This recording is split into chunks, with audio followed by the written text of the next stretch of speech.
செய்வோம் என்ற தொனிப்பொருளில் நடைபெற்ற 2 நாள் விழிப்புணர்வு செயலமர்வு நேற்று மாலை மெழுகுவர்த்தி ஒளிச்சுடர் ஏற்றல் சத்திய பிரமாண நிகழ்வுடன் இனிது நிறைவு பெற்றது. குறித்த நிகழ்வில் அருட்தந்தை அந்தோணி செபாஸ்தியன் ரெவல் கலந்து சிறப்பித்தார். பிள்ளைகளின் தந்தைமாருக்கான மது ஒழிப்பு தொடர்பான கருத்தரங்காக இது அமைந்திருந்தது. இலங்கை மெதடிஸ்த திருச்சபையின் மூதூர் வாகரை சேகரத்தின் பாட்டாளிபுரம் மெதடிஸ்த திருச்சபையின் எபனேசர் சிறுவர் அபிவிருத்தி திட்டத்தினால் குறித்த நிகழ்வு வாகரை மெதடிஸ்த திருச்சபையில் ஏற்பாடு செய்யப்பட்டிருந்தது.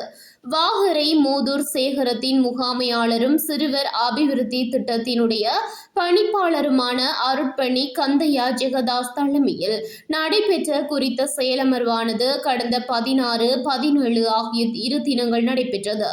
உன்னை நீ நேசி, நாமும் நமது குடும்பமும் நமது வாழ்வு நமது கையில், நாம் எப்பொழுதும் பெறுமதி மிக்கவர்கள் என்ற தலைப்பில் நடைபெற்ற கருத்தரங்கில் பங்கு பற்றியவர்களுக்கு நினைவு பரிசுகள் வழங்கி கௌரவிக்கப்பட்டது.